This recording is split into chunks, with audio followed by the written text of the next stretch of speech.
Buenas noches, Mariana, y gracias por estar acá. ¿Qué se debió hacer para que no pase esto?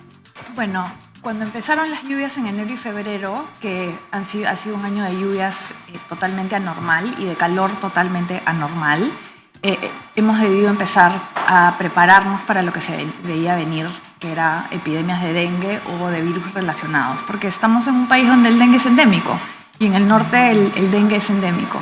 Entonces se han debido hacer campañas de educación desde el principio y poder hacer todos los trabajos de prevención que normalmente se hacen para tratar de evitar que el zancudo se propague de la manera que se ha propagado.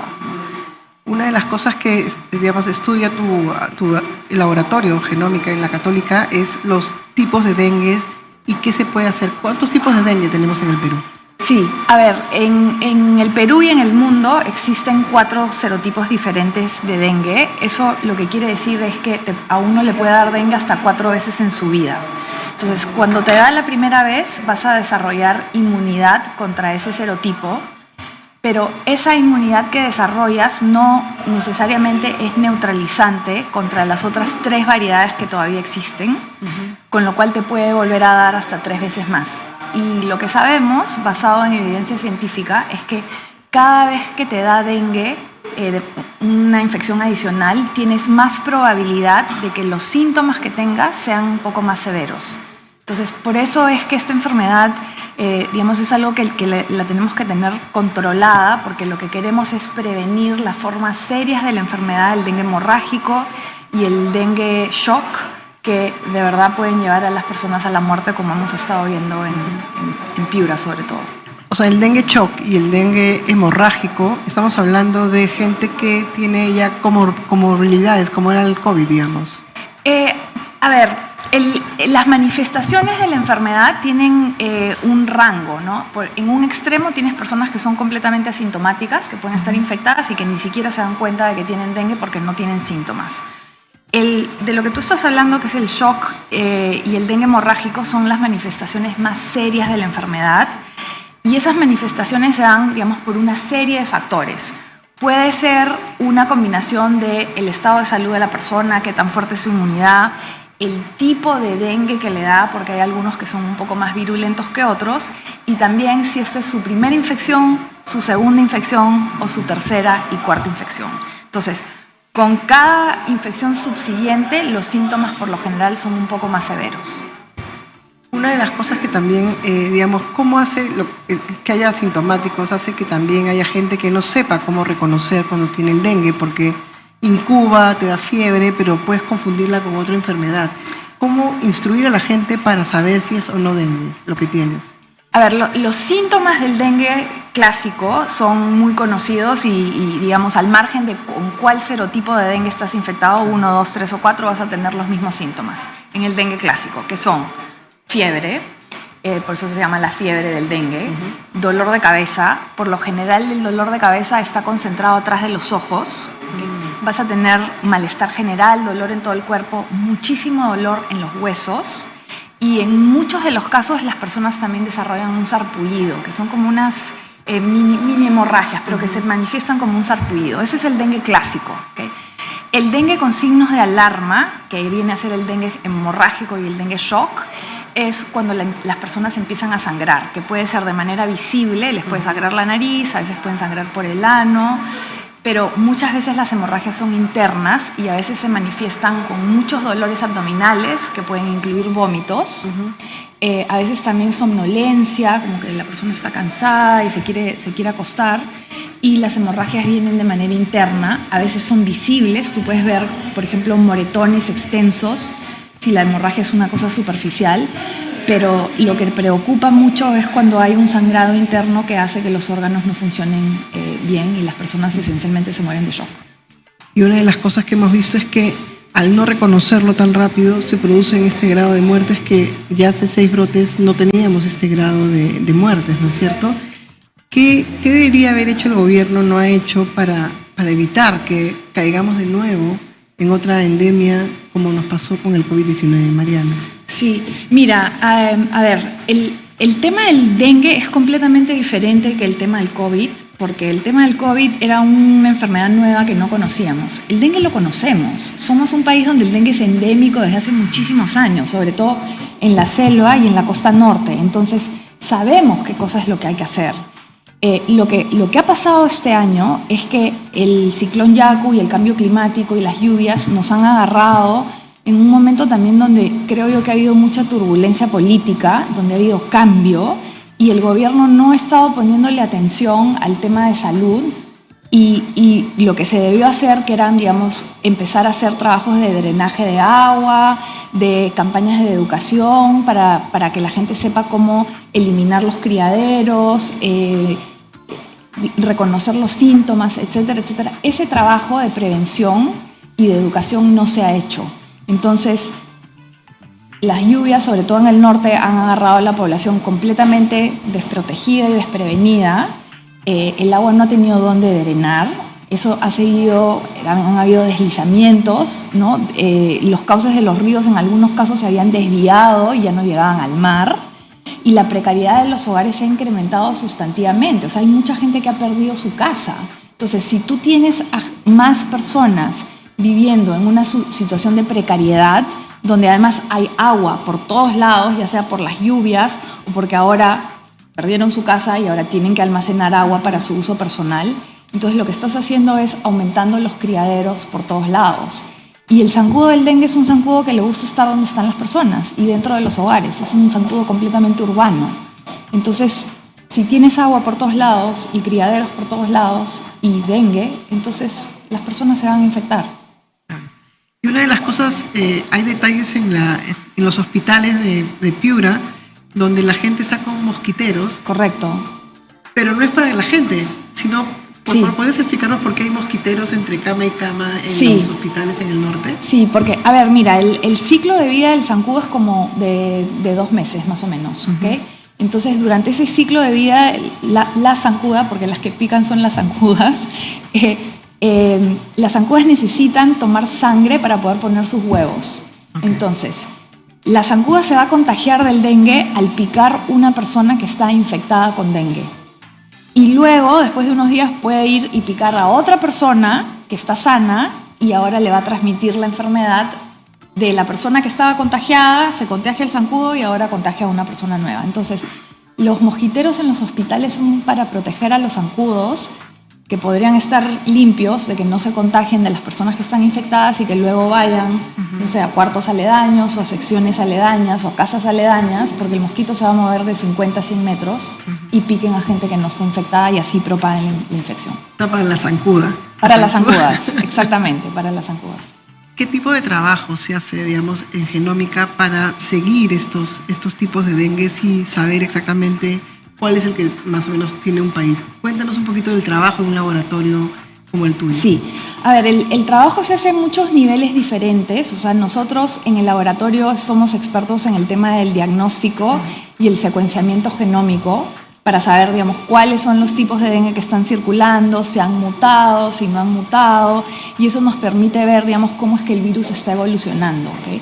Pero todo ese trabajo depende de un trabajo previo que se hace en campo, ya sea, digamos, enfocado en los vectores, y en ese caso trabajamos con muchos entomólogos médicos que van a campo, recolectan larvas, recolectan zancudos, esos vienen al laboratorio y se testean, y también obviamente testeamos a las personas, o sea, se sacan muestras de sangre y primero se diagnostica el virus a través de una prueba molecular de PCR, como las que usábamos para el COVID, y luego los positivos se secuencia el genoma y se empieza a mirar esos genomas y ahí podemos ver, ¿no?, cómo es que nuevamente el virus va mutando, cómo se está moviendo en las diferentes poblaciones, cuáles son los serotipos que están circulando, cuáles son los serotipos predominantes, porque a veces circula solo un tipo de dengue, a veces circulan los 4, a veces circulan 2. Claro. Pero lo que revela este nuevo, digamos, el dengue propagándose y la gente muriendo, es que no hay un lazo entre el gobierno, los científicos y una manera de contarles cómo prevenir o cómo acabar con los lugares de criaderos de zancudos de dengue. Sí. ese puente se ha roto, ¿no es cierto? Sí, o sea, a ver, desafortunadamente tenemos un sistema que no está articulado, ¿ok? Porque tenemos actores dentro del gobierno, dentro del mismo gobierno tenemos el gobierno central y los gobiernos regionales, o sea, las direcciones regionales de salud y también el MINSA. Y por supuesto hay un montón de personas como yo, que somos investigadores, que nos dedicamos a hacer, digamos, trabajo epidemiológico y de investigación, pero donde la situación ideal es que todo el mundo trabaje de manera articulada. O sea, eso se empieza a dar, pero de manera muy pequeña y a través, digamos, de contactos con gente con la que tú ya sabes que puedes trabajar bien y intercambias información, intercambias muestras, intercambias protocolos. Pero la realidad es que se debería trabajar de una manera muchísimo más articulada y centralizada, y eso no está sucediendo. Y en verdad yo siento que eso es un poco lamentable, porque en el MINSA hay técnicos muy capaces, y sobre todo, siendo nosotros un país endémico para esta enfermedad, es una cuestión que sabemos manejar. Y el dengue no es una enfermedad de la cual todo el mundo se tiene que morir. O sea, si las personas, o sea, si tenemos las suficientes camas, si tenemos los médicos que están entrenados, las personas inclusive con el dengue hemorrágico se le puede dar los cuidados necesarios para sostenerla durante los 10, 15 días que van a estar con esta infección. O sea, si están deshidratados, se les hidrata, se les va a dar medicamentos para que les baje la fiebre. O sea, si han perdido mucha sangre, se les puede hacer transfusiones de sangre, pero eso requiere, digamos, de camas de cuidados intensivos y de intensivistas que estén ahí, que estén preparados para hacer esto. Y esos médicos los tenemos, pero generalmente pues han estado en Iquitos o en las zonas endémicas, y ahora que nos hemos debido preparar con más intensivistas que se manden a las zonas donde se podía esperar que íbamos a tener unos brotes, esa parte no se ha hecho, ¿ves? Y eso es lo que nos está faltando, ¿no? No es que no sepamos lo que hay que hacer, es que no lo hemos hecho. Lo cual es súper grave, dado después de una pandemia como la que pasamos en el COVID-19. Sí. Entonces, no se ha dado esos pasos. ¿Y qué hacer, por ejemplo, ahorita? O se han dado, pero no se han dado al nivel que se requieren para poder responder en una situación, ¿no?, de epidemia como la que hemos visto ahora, en especial por el tema del cambio climático. Y con el cambio climático van a venir otras enfermedades. Y además, o sea, tenemos que recordar que esto no se ha acabado. O sea, ahorita estamos entrando en invierno, entonces está poniéndose todo un poquito más frío, ha dejado de llover, pero este va a ser un año anómalo. Y en el verano, que va a estar a la vuelta de la esquina, porque el invierno no va a ser fuerte, otra vez va a haber calor y otra vez va a empezar a llover. Entonces, este es el momento en donde tenemos que empezar, o sea, a atender la epidemia que tenemos ahora, porque lo que estamos haciendo es reaccionando al problema, pero también tener un poco, digamos, de ojo preventivo a lo que se viene, ¿no? ¿Te refieres a más intensivistas, a preparar médicos, a preparar hospitales para esto? Correcto, y a estar preparado a que cuando empiece otra vez el calor y las lluvias, ¿no?, en octubre, noviembre, diciembre, enero, que lo más seguro es que la ola podría subir. Y podemos prepararnos, se pueden hacer campañas de educación para que la gente, digamos, limpie sus barrios y sus casas de inservibles que puedan estar acumulando agua, que sepan cómo tratar los recipientes donde almacenan agua, que estén tapados, que se laven, que sepan por qué se lavan. El motivo por el cual los recipientes se lavan es porque los zancudos o las zancudas ponen sus huevos en la superficie dura, digamos, del plástico, del contenedor que está almacenando el agua, sobre la superficie del agua, ¿ya? Y sin embargo esos huevos se pueden secar y pueden quedarse vivos hasta 8 meses. O sea, pueden sobrevivir secos hasta 8 meses, hasta que en algún momento el nivel del agua vuelva a subir, estén sumergidos y ahí las larvas vuelvan a salir. Entonces, esa limpieza es importante para poder eliminar esos huevos. Entonces, todas esas cosas se pueden hacer. Uno no necesita que el ministerio venga y te limpie tu container de agua. Eso lo puedes hacer tú, pero la gente que no es tonta hay que explicarle y hay que educarla, ¿no? Se pueden hacer campañas de fumigación, o sea, hay muchas cosas que se pueden hacer, pero hay que empezar de a pocos, o sea, en la medida de nuestras posibilidades, pero hay que empezar a hacer cosas. Y, o sea, es normal que la gente esté frustrada. Claro, está no solo frustrada, enojada, hemos venido pues muchísima... Totalmente, ¿no? Claro. Y han habido, sí, o sea, han habido cosas que se han podido hacer mejor, sobre todo sabiendo que tenemos la experiencia en el país para hacer este tipo de cosas con el dengue mejor. Claro, pero además salir diciendo en 15 días se va el dengue no es serio en un país en el cual tenemos tantos problemas geográficos, tantos problemas de logística, tantos problemas de que pasan cosas. Entonces no puedes decir, el 15 días se acaba el dengue. Yo no lo podría decir, ¿no? Sí, eso ha sido una declaración un poco infortunada, prematura, ¿no? De repente un poco ingenua, pero... Claro, es un país que pueden pasar muchísimas cosas porque no es que sea, pues, o sea, tenemos distancias muy largas, tenemos muchas cosas que una capital muy centralista con muchas cosas aquí, pero no hay intensivistas ni en Iquitos ni en Piura los suficientes para poder, digamos, atender esta enfermedad. Y lo que decías es bien interesante de que la enfermedad dura de 10 a 15 días. La enfermedad dura alrededor de 10 días, en realidad. El curso normal es alrededor de 10 días. Entonces, empieza con un curso de fiebre que te puede durar como que de 3 a 5 días. Estoy hablando del dengue clásico. Y es la primera vez que te da. Vas a tener fiebre unos 3 a 5 días, te vas a sentir fatal durante ese tiempo. Vas a estar tirada en tu cama que te va a doler todo. Se llama la fiebre rompehuesos, por el dolor de huesos también. No te va a provocar hacer mucho. Pero a los 5 o 7 días se te va a pasar la fiebre, te vas a empezar a sentir mejor y vas a pensar que ya estás bien, y ahí te vas a parar y te vas a ir a trabajar y vas a hacer esfuerzo. Y ahí es cuando vienen las hemorragias. Entonces, es una enfermedad donde se recomienda, digamos, reposo por 10 días, ¿okay? Y muchísima hidratación. Y digamos que la gente se lo tome un poco lento porque los signos de alarma no aparecen desde el principio, aparecen entrado ya unos cuantos días y sobre todo cuando la fiebre está disminuyendo.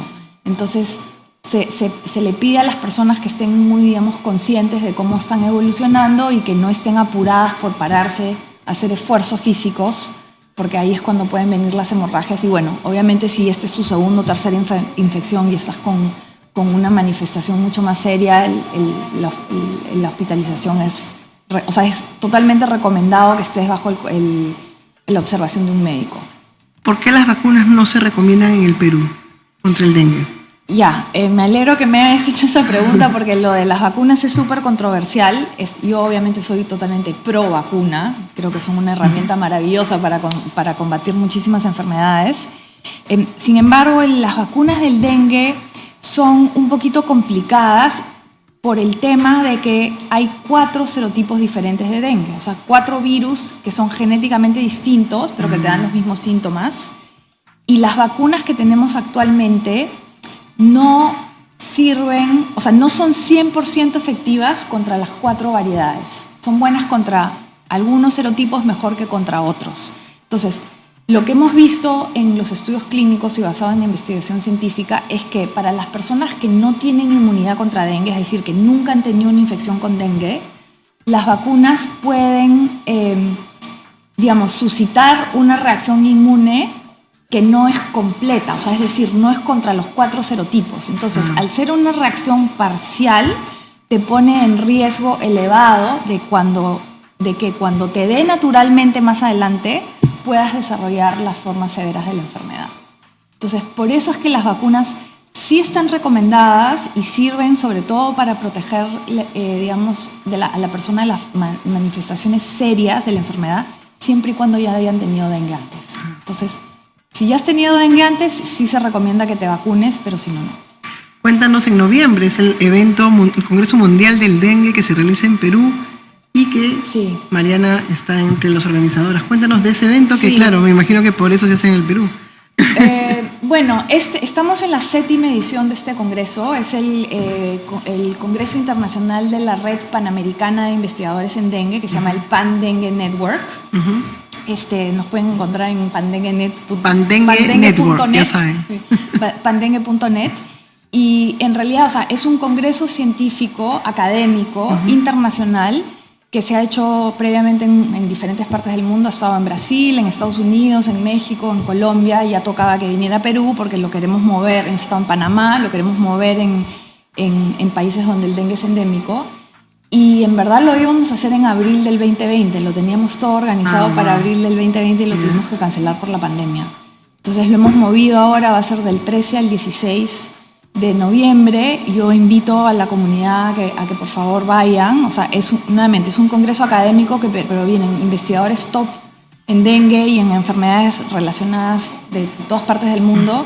Vienen representantes de la OMS, de la Organización Mundial de la Salud, de la Organización Panamericana de la Salud. Por supuesto que vienen todas las autoridades locales, nacionales y regionales. Y también vienen representantes de las compañías farmacéuticas que están desarrollando vacunas. Entonces, la idea es que sea una discusión ágil, ¿no?, de cuál es el estado del arte en términos de investigación en dengue y, digamos, cuál es el estado del arte en términos del desarrollo de vacunas que están actualmente o ya en el mercado o en desarrollo. Claro, y además van a ver en vivo cómo se va a transmitir, digamos, cómo se ha vivido esta ola de dengue en este momento. O sea, nos va a ayudar muchísimo como país también, ¿no? Porque... Sí, o sea, nos posiciona, pero claro, o sea,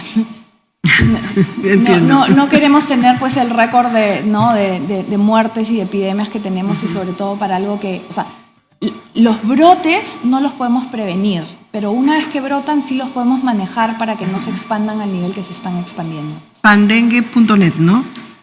Pandengue.net. A ver. Uy, me estoy olvidando de mi propia página web, qué horror. No, tranqui. Solo te pido que ahorita que estamos por cerrar, invites a todos a que el 13 y el 16 de noviembre vengan a este congreso. Del 13 al 16 de noviembre va a ser en el NOS de la Católica, en San Isidro, es el centro de convenciones, y vamos a estar ahí. Se espera que van a venir alrededor de 600 a 800 personas.